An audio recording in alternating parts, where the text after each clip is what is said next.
Estamos iniciando mais uma edição do TV Atende. A nossa convidada de hoje é a médica infectologista, a doutora Lívia Teixeira Vitale. Doutora Lívia, é um prazer recebê-la aqui novamente. Eu que agradeço.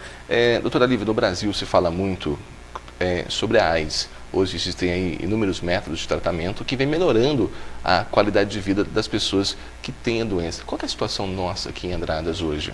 Então, nós temos alguns pacientes em tratamento do município, outros pacientes que vêm de municípios vizinhos para poder fazer o tratamento aqui, mas vamos dizer que os pacientes eles estão fazendo o tratamento corretamente e estão tocando a sua vida, né? De uma forma normal. Existe uma incidência por faixa etária hoje? Então, hoje a gente percebe que a AIDS ela está aumentando nos mais jovens, né, que deveria ser o contrário, deveria ser a geração que deveria já iniciar sua vida sexual usando preservativo. A gente vê que isso não acontece, né? E no grupo de homens que fazem sexo com homens, é onde a gente tem visto que está tendo um aumento do número de casos.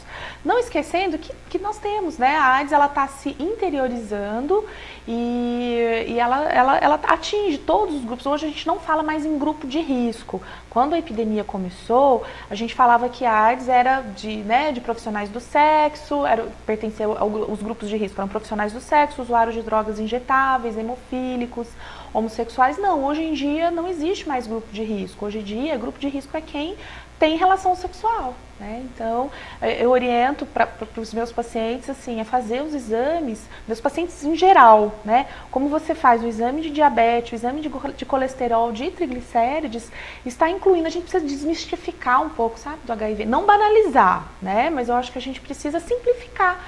É um exame que é um exame comum que a gente deveria fazer todo ano, como a gente faz os outros exames de rotina. O que é maior, o medo ou o preconceito de fazer o exame? Eu acho que as duas coisas, né? Eu acho que tudo que é desconhecido gera medo. Então, eu acho que ainda falta informações, eu acho que as pessoas ainda têm a ideia de AIDS do Cazuza lá atrás, né? Que faleceu, daqueles artistas, né? Que a minha geração viu morrer. Então, eu acho que as pessoas ainda têm esse medo, né? Mas eu acho que é por falta de informação mesmo. Agora, o preconceito, ele existe e assim, eu acho que em cidades menores ele é mais...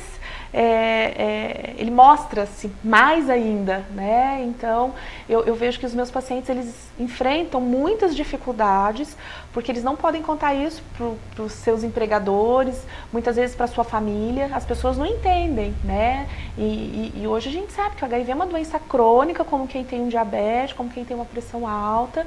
A pessoa tomando o coquetel direitinho, né, ela vai manter a carga viral dela indetectável. A gente hoje trata todos os pacientes que têm a sorologia positiva. Antigamente a gente não tratava, antigamente a gente só tratava os pacientes que já estavam com a imunidade mais baixa. A gente não esperava adoecer, mas através de exames a gente verificava quando a imunidade estava baixando, a defesa do organismo estava baixando e entrava com o coquetel. Hoje não, o paciente testou, é oferecido o antirretroviral.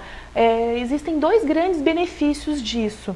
Um é que a gente não espera a imunidade baixar, então ele iniciando o coquetel precocemente, ele não vai ter nenhuma doença oportunista, ele não vai ter nenhum problema em relação a essa diminuição de defesa. E uma outra coisa é que você controla a epidemia. Quem toma o coquetel direitinho e tem carga viral indetectável, ou seja, não tem o vírus multiplicando, a chance de transmissão para outras pessoas diminui consideravelmente. No caso, o que mudou nesses últimos anos do tratamento? O coquetel, ele ainda faz aquele peso no organismo da pessoa, que a pessoa não se sentia bem, tinha todas aquelas reações, ou não? Melhorou muito. Eu posso dizer isso porque eu acho que eu acompanhei muito dessa história do HIV. Eu trabalho com pacientes HIV positivos há quase 20 anos. Então, quando eu comecei, eram aqueles a gente chama de coquetel, né? Mas eram esquemas assim que o paciente fazia uso de 20, 30 comprimidos por dia.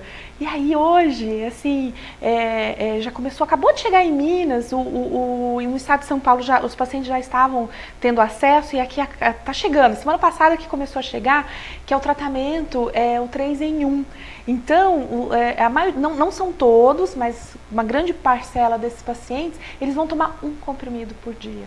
Né? E ele é efetivo, eles juntaram, né, esses medicamentos, são 3 medicamentos que é a nossa linha de frente, que é quando a gente inicia o tratamento para a maior parte dos pacientes, então eles vão tomar um comprimido. Então ontem eu até estava conversando com um paciente, eu falei, olha, você se considera muito privilegiado, porque há muito tempo atrás, né, alguns anos atrás, os pacientes não tinham acesso às medicações e eram muitos com efeitos colaterais muito mais importantes. Claro, a gente ainda tem efeito colateral, é um paciente que precisa ser monitorado, ele vai ter que passar em consulta, né, ele vai ter que fazer um acompanhamento. Mas você imagina você tomar um comprimido por dia, à noite, e vai dormir.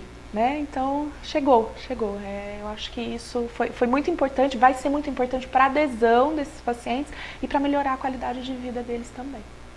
Com toda essa tecnologia, com todas essas novidades, a AIDS ainda leva à morte precocemente? Sim. Quem que morre hoje de AIDS? É quem descobre tardiamente, é quem, por medo, por achar que nunca vai acontecer com ele, com essa pessoa, ou, né, assim, com N motivos que levam uma pessoa a não fazer o exame.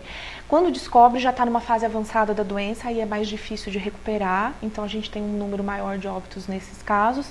E claro, a gente tem os pacientes que não fazem o tratamento por vários motivos, porque ou banalizam a doença, ou porque ficam com medo dos efeitos colaterais, ou porque usam, né, bebida alcoólica, o uso de drogas, e isso atrapalha a aderência ao tratamento. Aí sim, esses pacientes que não fazem o uso adequado das medicações correm um risco maior. Mas a gente tem visto que a mortalidade ainda existe, mas nesses grupos. Quem está tomando o remédio direitinho, que está com, a gente chama, né, o exame, né, CD4, que é a célula, vamos dizer que é o nosso exército do bem, né? Quem está com CD4, bom, e a carga viral indetectável, que é o controle da doença, não vai morrer de AIDS, vai morrer de outras coisas, mas de AIDS ela não vai morrer, não. Como que a pessoa descobre que ela está com AIDS? Ela não vai fazer o exame. Como que levanta-se essa suspeita para até fazer o exame? Como que é esse trabalho de investigação? Antes a gente tinha dois polos da doença. Era o soro positivo, era o paciente HIV positivo, que tem o vírus, ele está transmitindo o vírus, mas ele não tem os sinais e sintomas da doença. E no outro polo a gente tem as pacientes com AIDS, que seriam aqueles que já apresentam sinais e sintomas da doença. Na maioria das pessoas, demora de 5 a 10 anos para poder apresentar esses sintomas. Em mulheres, parece que é mais rápido, tá? Tem pacientes que com 2 anos já começam a apresentar os sinais e sintomas. Quais seriam eles? Principalmente perda de peso, pode dar diarreia, a pessoa tem ínguas, né, gânglios no pescoço, dores de cabeça, manchas na pele, sapinho na boca, é um sinal importante, né, que é aquele que o recém-nascido tem. Então, a pessoa que não tem defesa também pode apresentar na língua aquelas placas brancas que a gente chama de sapinho, né, a candidíase oral. Então, tem alguns sinais e sintomas que os profissionais da área de saúde têm que ficar atentos, porque se você pega um paciente que é jovem, que não tem nenhuma outra doença, né? Se aparecer com esses sintomas, tem que estar pensando que pode ser aí um paciente HIV positivo, um paciente com AIDS já, né? Já tem os sinais e sintomas. Apesar de toda a informação, ainda existe, eu pego pacientes já com a imunidade bem diminuída, já bastante sintomáticos, que foram, sabe, passaram, né? De posto de saúde em posto de saúde, médico em médico, e não foi feito o diagnóstico. Acontece. Prevenção, melhor que existe preservativo, hoje. Né? Não tem outro método mais efetivo. O preservativo ele é altamente eficaz para a prevenção do HIV e de outras doenças sexualmente transmissíveis também. Então, eu acho que a gente tem visto que só se fala em AIDS no carnaval, né? Então, eu acho que precisa os órgãos públicos, o Ministério da Saúde, intensificar as campanhas, principalmente nessa faixa etária mais jovem, que a gente está vendo que está tendo um aumento no número de casos. Você imagina, vem um menino para mim com 17, 18 anos com HIV. Muito triste isso, né? Ele poderia passar sem isso, né? Então, eu acho que tem que essas medidas de prevenção em escolas, na mídia, isso precisa retornar, né? Teve um tempo que foi feito isso e aí de uns anos para cá a gente não vê mais falar nisso. Então, normalmente, pessoa com AIDS não se trata na mesma cidade? Olha, na maioria das vezes sim, porque ou ela pega remédio em outra cidade, porque o HIV, você não precisa estar, mesmo sendo de outro estado, né? Eu faço programa de AIDS em Poços, então eu tenho muitos pacientes que nós fazemos divisa com São Paulo, né? Então eu tenho muitos pacientes de outro estado, né? Que vão fazer em outros municípios exatamente por isso, por essa questão aí que ele não quer ser reconhecido no município como paciente com HIV. Tá certo, doutora Lívia, eu agradeço a participação da senhora. Até a próxima oportunidade. Até. Conversador TV atende com a médica infectologista, doutora Lívia Teixeira Vitali.